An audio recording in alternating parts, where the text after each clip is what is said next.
just really curious about that and what you all like as the general population of the subscribers and people who watch my channel.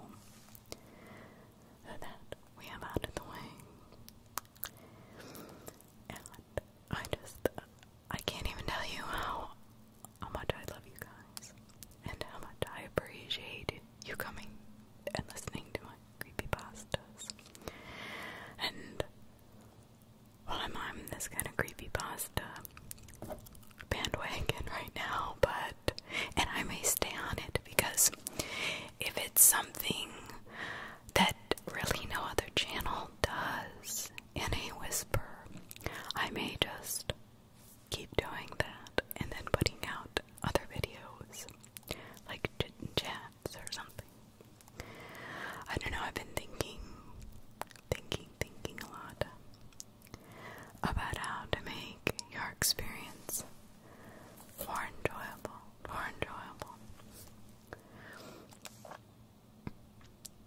So, here we go. This is my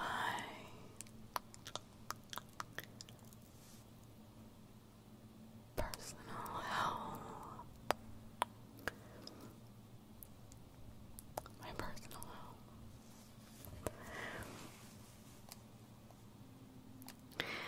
Everyone has their own personal hell, are the words that ran through my head 700,000 times as the tall, stocky prison guards escorted me to the execution room.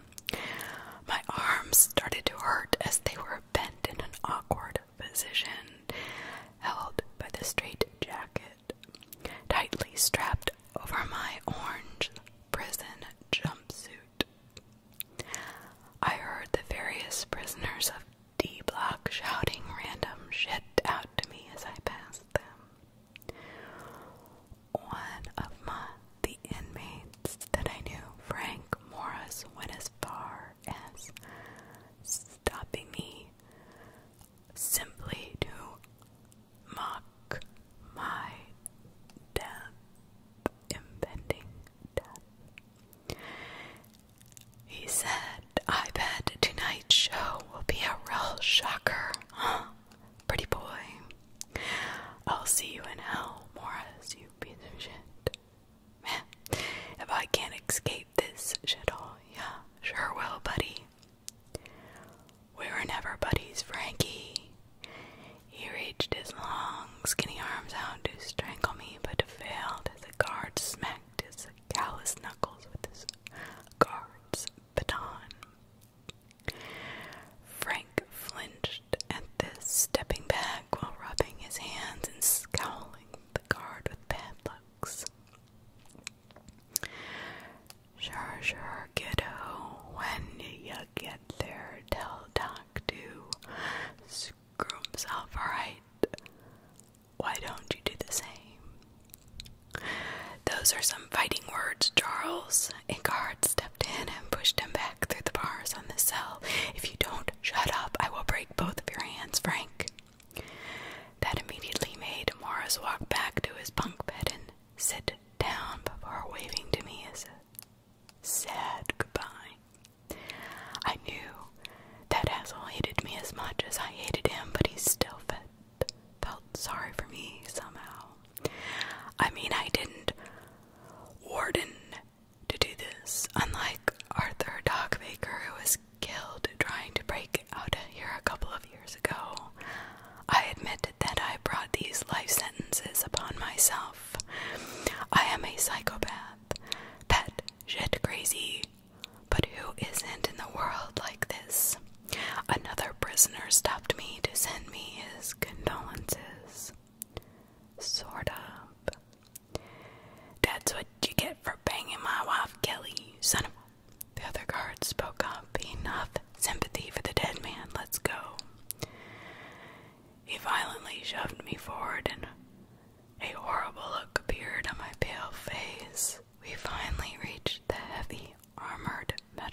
forced me into the chair we called Old Sparky before strapping a metal piece onto my head tightly and wrapping my arms and legs with leather straps. I'll see you in hell too, James. I'm sure you will, Charles, he laughed. I am sure you will. As I embraced my horrible fate, I peered into the bulletproof spectating glass ahead of me that divided this now empty room from the spectating room that it contained. The warden, 5 guards, and the families of all that I had abused, R-worded, murdered, etc. As I said, I'm a psychopath. But in a world like this, who isn't? I am proud to admit it.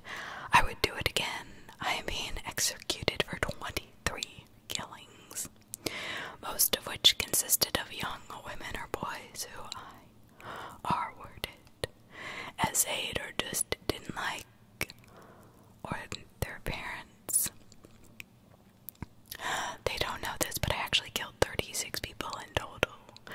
I was just never caught or convicted for the extra treats. I killed a 9 police officer and 3 prison guards in my first escape from this place. I was caught a few weeks after those events, however. It's not like I gave a crap. As I stared into the eyes of the family members of my victims, I saw one mother start crying and the warden of the prison reaching for the huge magnet switch. He nodded and pulled it down. I felt the surge of electricity run through my body. A scream erupted from my lips. I squealed like a little girl as my flesh and blood started to boil like molten lava underneath my rotting ground like skin. Everyone from behind the glass looked away except for the sadistic Warden Johnston, who laughed hysterically cruel as my brain melted like black ice in an oven. Suddenly the searing, electrifying pain stopped. Everything went white, then black. I gasped and I woke up coughing and hacking while laying upon a small bare bed with a hard, lumpy mattress in a strange white room with no windows and a tightly sealed door. The room was moderately large and everything was dull, bare, and pure white. The walls, the door, the bed, and even the mattress in the corner. There was a small toilet in the style you would see in a prison. I leaped off of the bed out of pure reaction and screamed, "Where am I?" No answer. My words just echoed back and forth in this sterile white room. I strongly marched up and down the room lengthwise with my arms behind my back, holding on to each other tightly as if they were living creatures losing hope as I was at this time. I looked down and realized I was wearing a black prison jumpsuit similar to that of which I was wearing at the old nut house. I grumbled and grasped the bridge of my nose tightly in frustration. There was a knock at the door. I stopped for a moment out of surprise. Who in the world could this be? I heard a voice from behind the door. It sounded as if it belonged to a young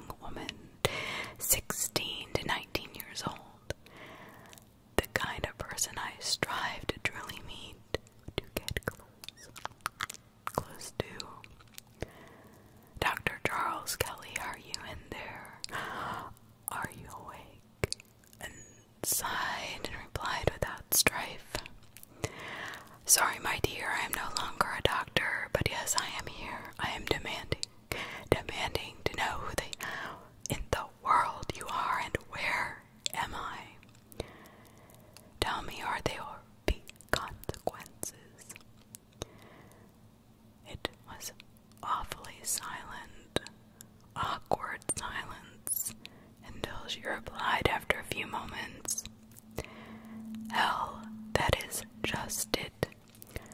You're in hell. Wait, what?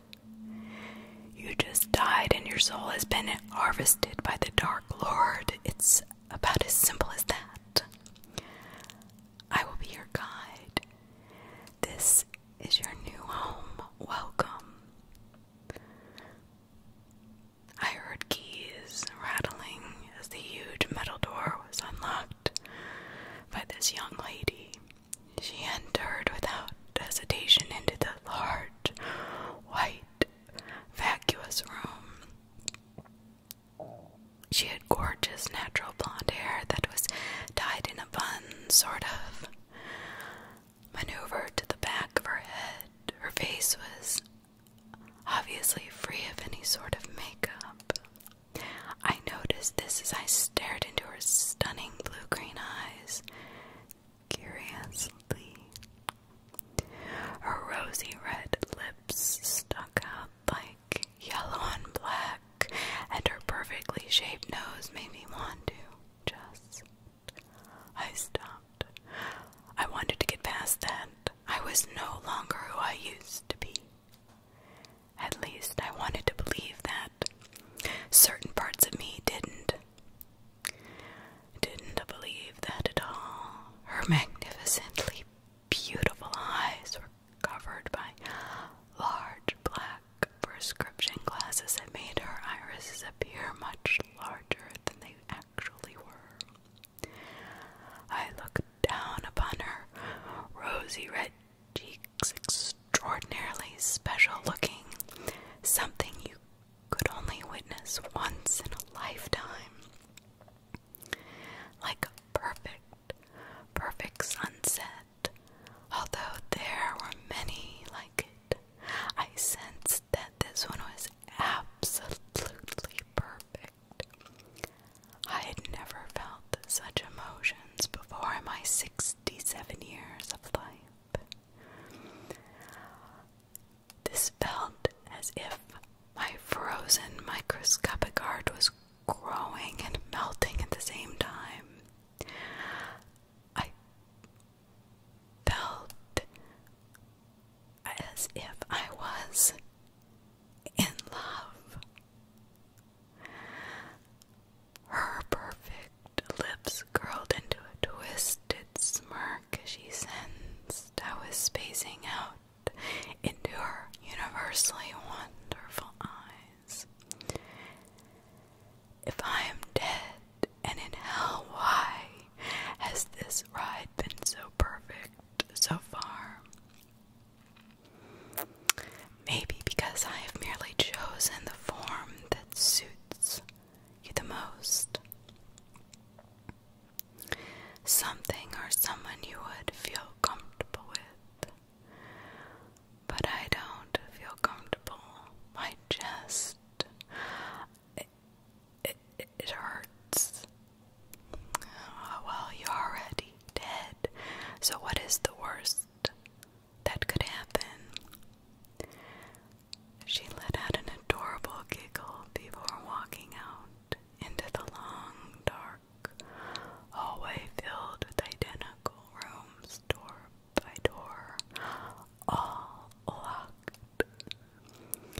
"Are you coming, Charles?" I nodded silently and followed her.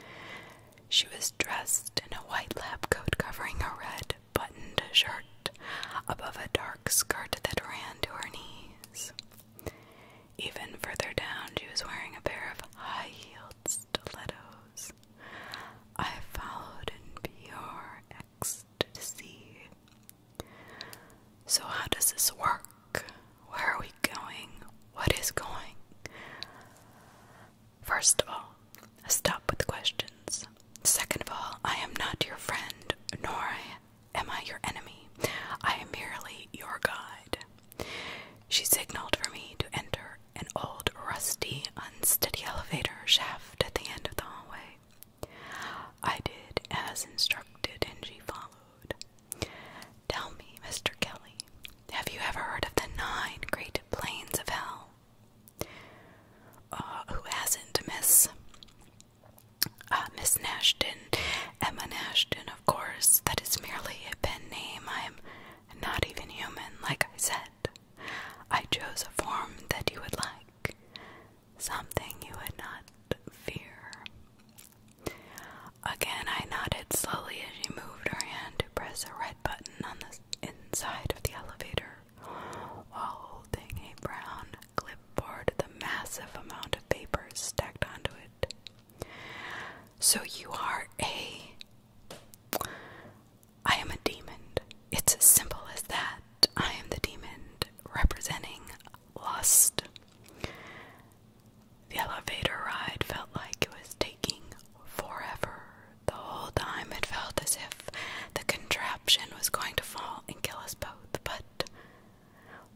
was already dead.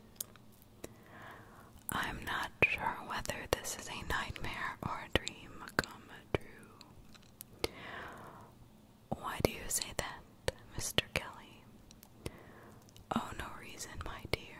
After about 25 minutes, the creaky old elevator finally came to a stop. The doors screeched open, hurting my ears. The screech felt as if my ears were going to bleed. That's how loud it was. We are here, Charles. Where is here? Where do you think Inferno,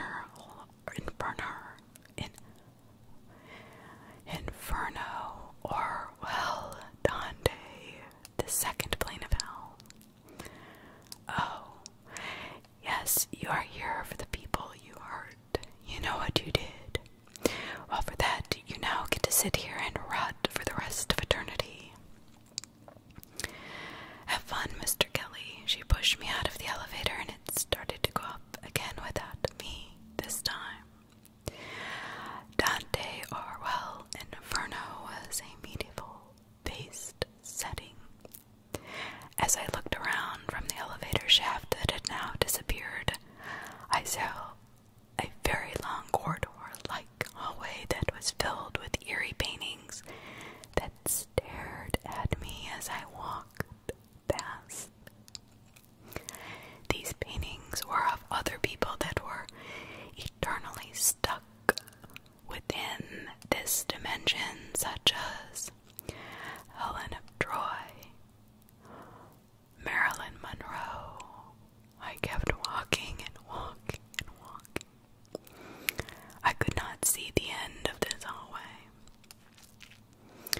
Angered emotions flustered over me. The walk felt as if I had gone at least 10 miles by now. I looked around, leaning my hands on my knees, panting for air. On both sides of the hall there were curiously mysterious rooms in all different styles. There were also open windows throughout the long hallway. Out through the windows I could see the owlish plains that lied below. There were small volcanoes spewing out molten lava, flying into the sky that was roofed by a cave ceiling. This looked as if I was underground. I could hear screams from the prisoners in the distance and in the strange rooms that laid ahead of me. On the left, I saw a padded cell with a man tied up in a straight jacket, hanging upside down from the ceiling by his own feet. Below him laid a burning pit of lava. Another room had a man buried in a sandy pit within the room, screaming as rocks pelted his face, wounding him further and further for eternity. And in another room where a man was tied up with all his limbs from the ceiling and the floor, being beaten by men dressed in robes with electrically charged sticks. He was screaming as they burned his bare exposed skin. On the right, I saw a naked woman lying on a metal operating table with a mysterious spiked helmet around her head. These spikes were strategically placed on the inside, so she was in a position which, if she moved, the helmet would compress and demolish her wet, teary face. The woman was being cut, spliced, and operated on by a man in a plague doctor outfit. She was alive and awake the entire time while the man was pulling organs and intestines out every which way. In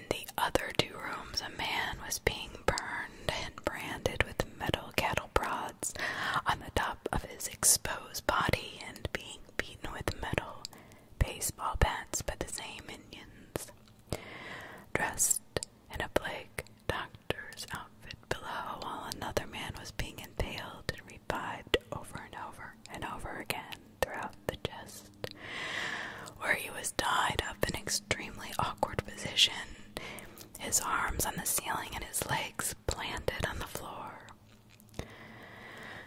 I had to admit, hell was a good place for somebody like me. In all honesty, I liked it here so far. I finally reached the end of the 100-kilometer hallway, or at least that's how it felt. My calves burned like there would be no tomorrow. There were 2 large demonic red doors blocking my entrance. I was out of breath. I sat down, leaning against the hallway's enormously tall walls. Honestly, I wasn't expecting to feel this way after death. I don't know what I was expecting, but I guess not to really feel anything human. As I did this, 2 demonic beings beaten me unconscious. Everything went white, then black. I awoke and I was strapped in a chair by my arms and legs and waist. I tried to squirm, but it was physically impossible to do. Across the room, an enormous man sat behind a brown maple office desk in a black office chair. He was wearing a red mask covering his entire head and a black pinstripe suit over a white blood-stained shirt. He was strumming his fingers along viciously. Charles Kelly. Kelly. Satan, I replied sarcastically. Oh, how did you know? Wait, I sighed. That was just a wild guess. His voice erupted from the deepest parts of hell, booming and deep. Sounded like a growl almost, but at the same time it sounded fairly calm. His voice was all-knowing and conquering. How shall we decide your eternally painful punishment?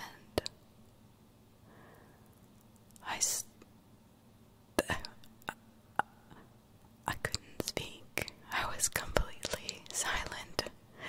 My mouth was open, but nothing more than a mere stutter of my first word came grappling out. You ordered 15 little boys and girls before killing their parents. You killed 8 random people that you just didn't like, and you murdered 13 officers of the law all before playing with their corpses. Well, now, I didn't see that coming. Kelly, I really do wonder what goes on in that messed up mind of yours. My head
midst.